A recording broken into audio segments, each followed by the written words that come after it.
Bonjour, bienvenue. Comment avez-vous passé les fêtes? Moi, ça va, ça a été. J'étais plutôt solitaire par choix. Période pour méditer. J'ai pris quelques jours pour refaire le plein d'énergie. Ça va, tout va bien. Je me sens d'attaque pour l'année 2024. Et comme je l'ai dit dans une vidéo précédente, pour moi, c'est l'année de tous les challenges. Franchement, on va arrêter de procrastiner, de se dire on n'y va pas. On passe à l'action. Dès qu'on a une idée dans la tête, on passe à l'action. Hmm? Alors, on est des guerrières ici. Alors, dernièrement aussi, j'ai reçu une question et j'ai répondu à une petite vidéo en parlant de ses talents. Moi, je vais prendre un exemple sur moi. Moi, je sais que j'ai toujours eu ce truc-là en moi, chaque fois que j'ai soit mis un vêtement ou les gens trouvaient toujours que c'était quelque chose d'original ou que j'avais une façon particulière de faire mes choix de vêtements et enfin, c'est quelque chose qui a toujours plu.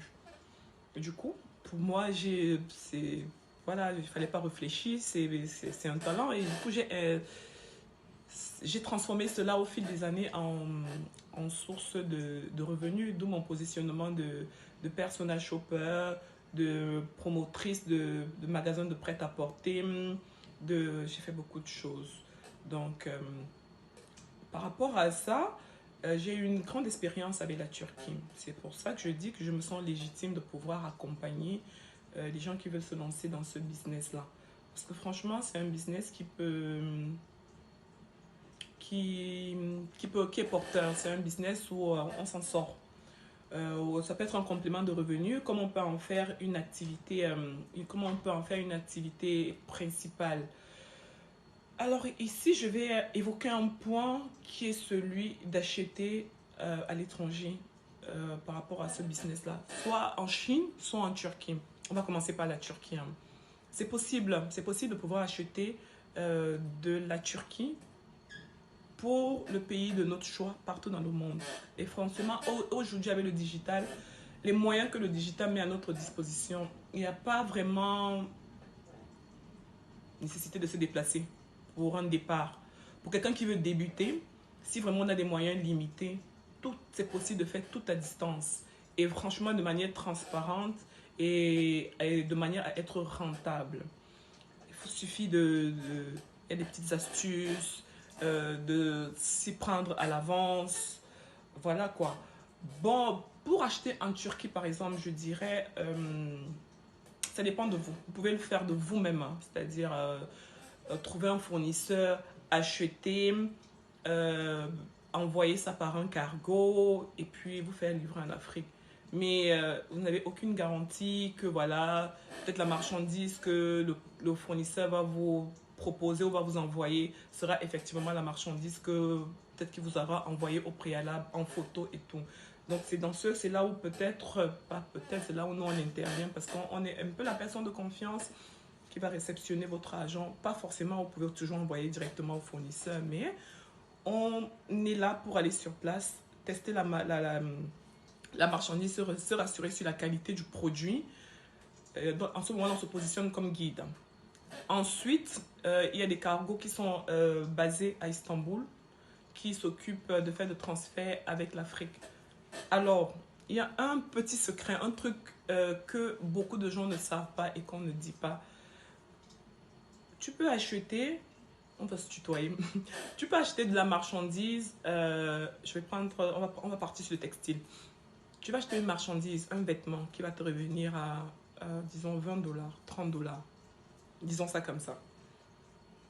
Maintenant, la même marchandise peut te coûter le même prix en termes de transport. Ce qui fait que pour être rentable, une fois dans le pays où tu l'as reçu, il faut rajouter ces frais-là. Les frais de transfert d'argent, les frais d'acheminement de ta marchandise et tout. Là où il y a toute la différence, moi je vais vous confier un petit secret, c'est de s'y prendre longtemps à l'avance, au lieu d'envoyer votre marchandise par fret aérien, de l'envoyer par fret maritime. C'est vrai que ça prend 45 jours, mais franchement, la marchandise ou le kilo te reviendra plus ou moins au prix au prix de l'achat du vêtement, tu risques de te retrouver encore de ne même pas payer 3 dollars pour le vêtement. Mais peut-être même pas 2 dollars. Donc, c'est là où tout se joue. La différence entre le fret aérien et le fret maritime est que le fret aérien, c'est au kilo. Le kilo va te revenir à 8 dollars. Le kilo te reviendra à 8 dollars, c'est-à-dire pour un vêtement. Et on sait qu'il y a des vêtements qui vont te prendre 2-3 kilos. C'est pour ça que je disais tantôt, tu peux prendre un vêtement à 30 dollars et payer les mêmes 30 dollars juste pour expédier le colis. Pour être rentable, tu es obligé de le vendre. En fait, tu es obligé de rajouter dans ton prix. Pour pouvoir le vendre, il faudra rajouter et le prix des transferts d'argent et le prix du kilo. Et puis, voilà, tous les frais qu'il y a eu tout autour de l'achat de ta marchandise. Déjà, à savoir que en Turquie, on ne vend pas à la pièce. Les fournisseurs vendent, en fait, tout fait nombre. Tout fait nombre. Dès que tu prends plusieurs pièces, tu deviens intéressant pour le fournisseur. Pour faire le petit commerce du textile et tout, c'est par série. Et les séries, il y a à partir de 4 séries, il y a 6 séries, et puis ainsi de suite. La différence avec le fret maritime, c'est que le fret maritime, que ta marchandise soit aussi lourde que je ne sais pas quoi, c'est pas ça le souci. C'est au mètre cube. C'est au mètre cube. Et je crois qu'en CFA, c'est dans les 330 000. Donc, ce qui fait que un article te reviendra, s'il faut regarder, je ne sais pas, même pas 2 dollars, même pas 1500. Donc voilà, c'est ça en fait la différence. Et c'est quelque chose que je pense que les gens ont tenu longtemps secret. Parce que moi-même quand j'ai commencé, je ne comprenais pas pourquoi. Moi j'amenais ma marchandise au pays et que moi pour être rentable, il fallait peut-être que je la vende, que je double mon prix d'achat sur pas pouvoir m'en sortir. Et qu'à côté tu voyais quelqu'un qui sortait la même marchandise mais beaucoup moins cher que toi. Et voilà.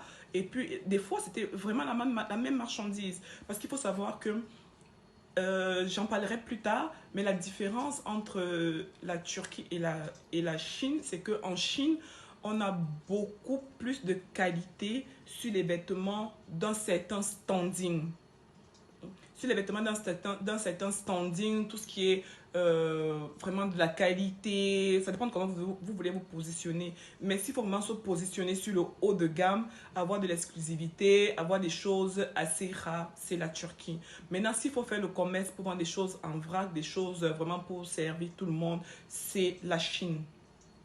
C'est la Chine parce que en Chine aussi, je disais tout à l'heure qu'en Turquie tout fait nombre, mais en Chine encore, c'est les capitalistes. C'est-à-dire, une fois que tu prends une marchandise et que tu as un... C'est-à-dire, si tu viens pour prendre 10 000 pièces et que l'autre vient prendre 100 000 pièces, tout fait la différence. C'est-à-dire qu'en fonction de ta commande, du nombre de pièces, de ce que tu vas prendre, le prix peut être divisé, je ne sais pas par combien. Donc, voilà, tout ceci pour dire que pour être rentable dans ce commerce, ça c'est l'astuce, c'est être patient, envoyer sa marchandise par bateau. Voilà, envoyer sa marchandise par bateau et l'on est rentable. Maintenant, est-ce que la marchandise va arriver? On sait aussi que le textile, en fait, c'est des choses qui se démodent. Voilà, un truc va être à la mode. Le temps que ça arrive, après 45 jours, peut-être c'est déjà passé sur le marché. Donc voilà, donc ça dépend de son positionnement. Ça dépend de ce que vous servez aux gens. Ça dépend de la qualité du vêtement. Est-ce que vous faites des vêtements, vous souhaitez faire des vêtements à la mode? Est-ce que vous restez dans du classique? Voilà, et puis en savoir que là, j'ai pris l'exemple du textile, mais il n'y a pas que le textile. Donc ça peut ne pas être intéressant pour le textile, mais être intéressant pour autre chose. Par exemple, pour celles qui font dans le parfum, dans le matériel de décoration, ce genre de choses. Peut-être les gens qui veulent envoyer peut-être de l'ameublement pour leur maison. Voilà. Là, franchement, pas d'autre choix que de passer par le fret maritime.